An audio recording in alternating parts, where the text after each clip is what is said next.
Mai Salazar, hatid sa inyo ang mga pinakamainit na balita sa bansa dito sa News Force. Sa ulo ng mga balita, pagpapalakas ng paggamit ng digital tools iginigiit upang labanan ang fake news at deepfakes bago ang eleksyon. NTC, iimbestigahan ang paggamit ng emergency alert sa pangangampanya. DSWD, nagsagawa ng investigasyon sa viral video laban kay Vico Sotto gamit ang babaeng may kapansanan. AFP, nakatakdang bumili ng 20 fighter jets mula sa Estados Unidos. SB19, simula at wakas kick-off tour, may day 2 na. Snap elections, ikakasa para sa susunod na Pangulo ng South Korea. Batas at pantay na balita, komprehensibong ulat para sa pulso ng masa. Ito ang News Force. Para sa unang balita, nakatakdang imbestigahan ng National Telecommunications Commission ang paggamit ng emergency alert sa pangangampanya sa eleksyon sa Masbate. Ito ay matapos ang panawagan ng Office of the Civil Defense at Department of Information and Communications Technology kasabay ng pagkondena sa iligal na gawain na ito.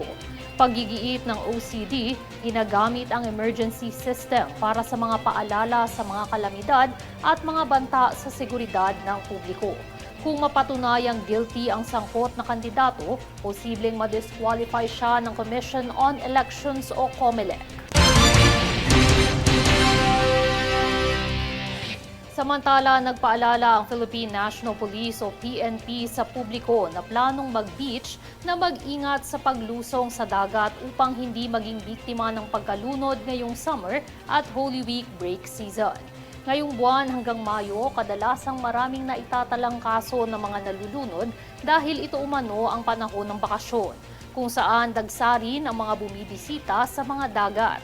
Nakatakda namang mag-deploy ang mga otoridad ng higit kumulang 40 kapulisan na humihingi rin ng agapay sa mga magulang upang tiyakin na hindi mauuwi sa trahedya ang ligtas na bakasyon ng mga turista.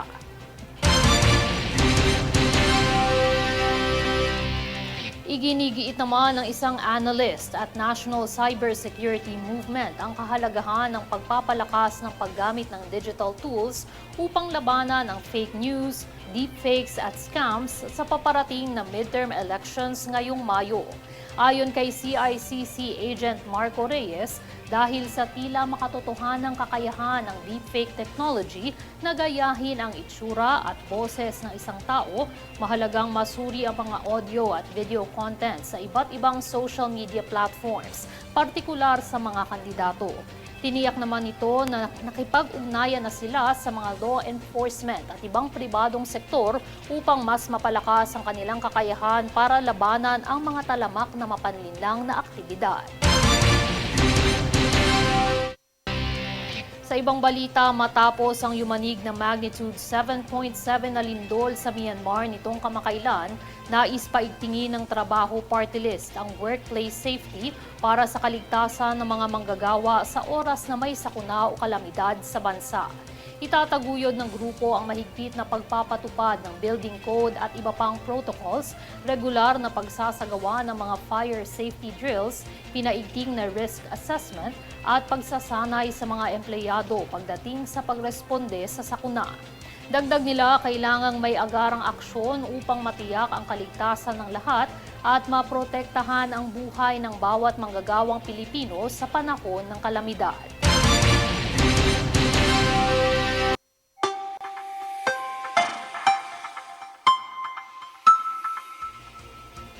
Sa ating ulat panahon, Intertropical Convergence Zone o ITCZ at Easterlies ang aktibong weather system sa ating bansa ngayong araw. Partikular na nakakaapekto ang ITCZ sa Timog Mindanao, habang Easterlies naman sa natitirang bahagi ng bansa.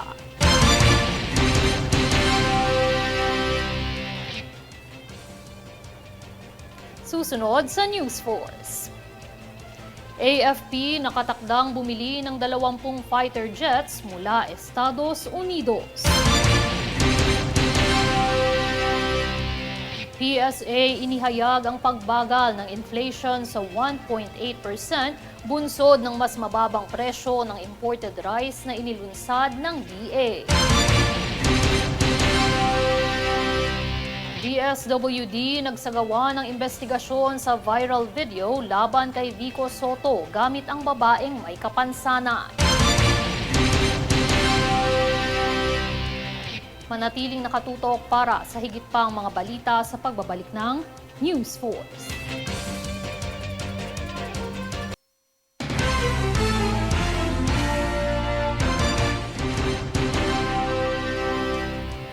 Ikinatuwa ng Department of Agriculture ang pagbagal ng inflation sa 1.8% noong Marso, ang pinakamababa mula pa noong kasagsagan ng pandemya. Ayon sa PSA, malaking bahagi ng pagbaba ay dulot ng disinflation sa bigas na bumaba ng 7.7% matapos ipatupad ang maximum suggested retail price ng imported rice. Tiniyak ng DA na ipagpapatuloy nila ang pagsuporta sa produksyon at pagmamanman ng presyo upang mapanatiling abot kaya ang pagkain para sa mga Pilipino. Samantala, patuloy ang pag-iikot ng mga kandidato para sa nalalapit na eleksyon upang lubos na magpakilala sa mga botante ng kanilang mga distrito at lungsod. Narito ang ulat ni Princess Castro. Habang papalapit ng papalapit ang midterm election sa Mayo 12 ngayong taon, painit na rin ang painit ang laban sa ilang mga kandidato sa lokal na posisyon sa ilang lungsod sa Metro Manila. Kanya-kanyang diskarte ng panliligaw ng boto ang mga kandidato sa mga botante ng kanilang mga distrito at lungsod. Kabilang narito ang lungsod ng Maynila kung saan mainit ang laban sa pagitan ni Francisco Isko Moreno Domagoso, Sam Versosa at incumbent Manila City Mayor Maria Sheila Hanay Lacuna. Kasabay nito ay kamakailan ding nagsagawa ng isang motorcade parade ang Team Calixto sa pangunguna ni incumbent Pasay City Mayor Imelda Emmy Calixto Rubiano. Sa naganap na parada, kanilang inikot ang mga barangay sa lungsod upang magpakilala sa mga botante. Sa pagpapatuloy ng kaniyang pangangampanya ay mainit din ang naging pagsuporta ng ilang Pasayenyo kung saan muling napuno ng kulay rosas na kasuotan ng mga kalsada bilang pakikiisa sa administrasyon ng alkalde. Sa kabilang banda, kamakailan namang naging usap-usapan online ang isang kandidatong tumatakbo bilang kinatawan ng kanilang distrito mula sa Pasig na si Ian Sia matapos nitong magbitiw ng negatibong pahayag ukol sa mga solo parent na batay sa kanyang depensa ay isa lamang biro. Sa kabilang banda, patuloy rin ang Commission on Elections o COMELEC sa maigting na pagbabantay hinggil sa kaso ng vote buying at vote selling. Matatanda ang kamakailan lamang ay nakatanggap ang poll body ng higit sa 30 reklamo hinggil sa iligal na aktibidad sa eleksyon. Kabilang dito ang 23 ulat ng kaso ng vote buying at vote selling, gayon din ang 11 ulat na paggamit ng state resources para sa pangangampanya. Kaya't mariing pakiusap ng COMELEC sa publiko na agad na iulat sa kanilang tanggapan sakaling masaksihan ang mga ipinagbabawal na gawain sa panahon ng eleksyon. Samantala, ang kampanyahan para sa lokal at national candidates ay magtatagal hanggang ika-10 ng Mayo, 2 araw bago sumapit ang eleksyon. Princess Castro, nag-uulat para sa Golden Nation Network.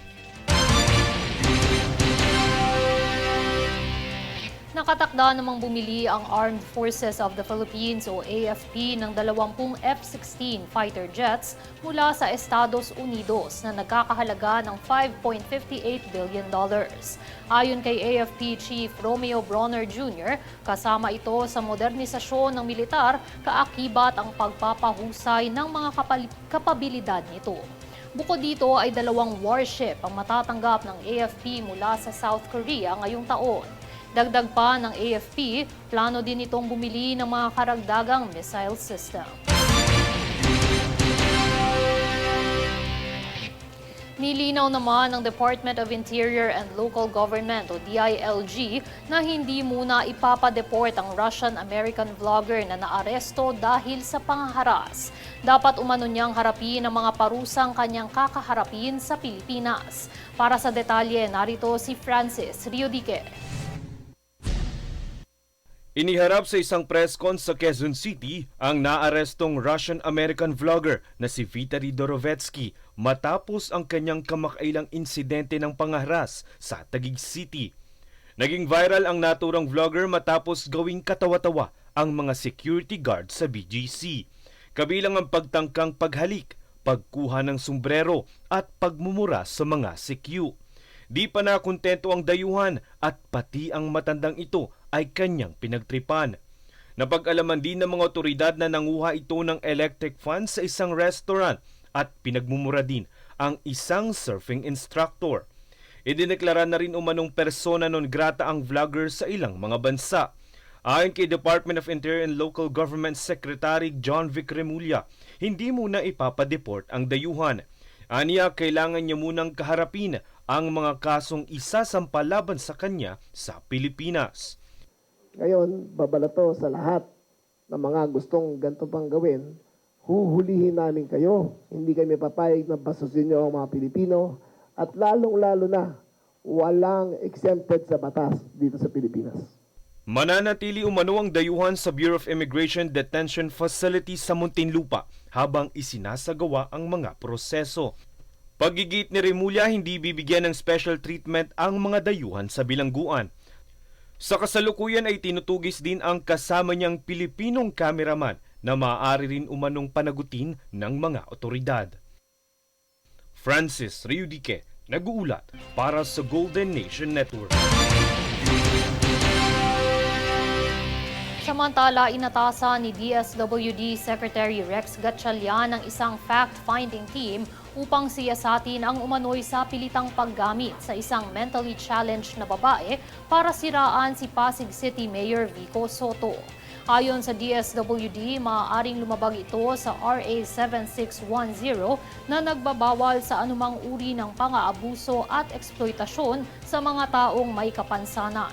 Nagpahayag ng pagkadismaya ang pamilya ng babae na nagsabing pinilit lamang itong mag-record ng video kapalit ng libreng bigas mula sa isang kandidato.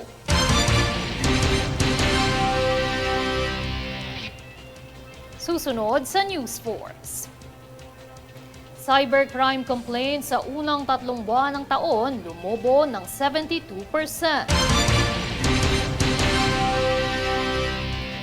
SB19, simula at wakas kick-off tour, may day 2 na. Pilipinas, humakot ng gintong medalya sa fencing Sambo International Tourney. Manatiling nakatutok para sa higit pa mga balita sa pagbabalik ng News Force.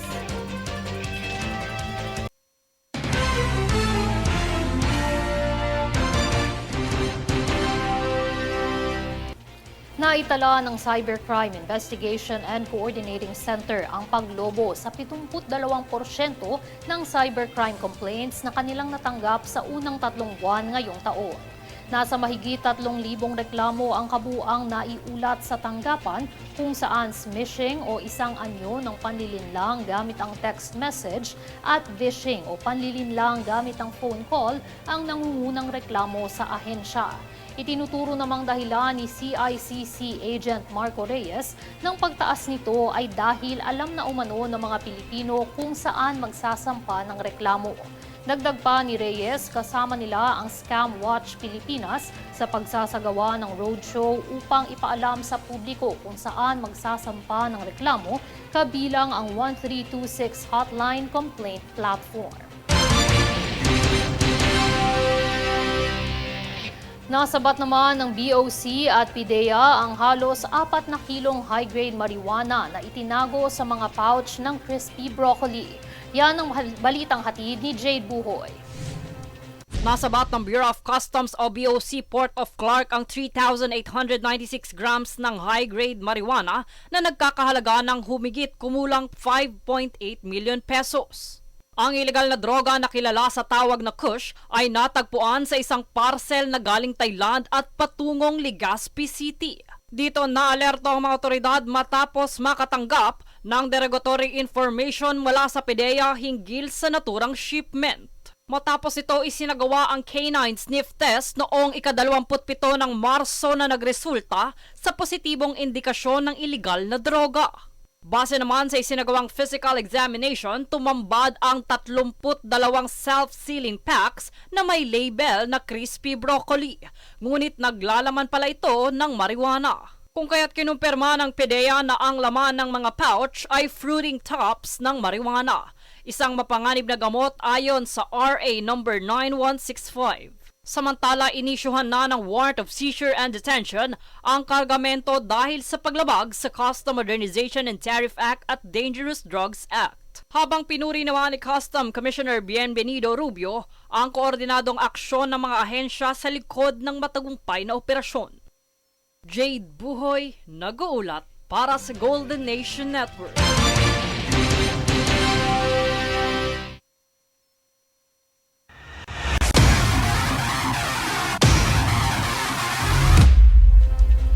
Hakot medalya ang pambato ng Pilipinas sa sambo at fencing sa nagdaang US Open International Sambo Cup sa Atlanta, Georgia at 2025 Hefeng Cup National Children's Junior Championship sa New Taipei City, Taiwan.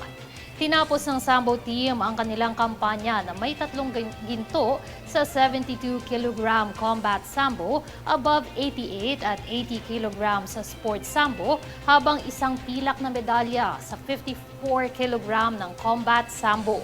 3 pang ginto ang idinagdag ng mga young Filipino fencer na sumabak sa U19 Women's Epi, U15 Women's Saber at U11 Men's Saber category ng kompetisyon.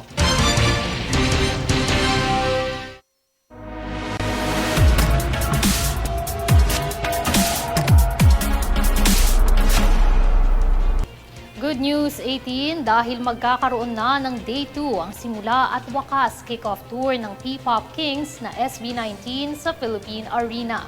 Ito ay bunsod ng matinding puksaan nitong ika-15 ng Marso kung saan sa loob lamang ng 7 oras ay sold out na ang May 31 concert ng grupo. Habang ang global package naman ay na-sold out wala pang 3 minuto. Gaganapin ang ikalawang araw ng concert sa ikaunang araw ng Hunyo bilang pagbibigay tsansa sa fans na hindi nakasecure ng kanilang tickets. Samantala, kasama sa kanilang promotion ay ang isang wang exhibit ng Dam Tree sa 7th Avenue BGC Taguig na nagsimula nitong ika-4 ng Abril na magtatagal hanggang ika-4 ng Mayo.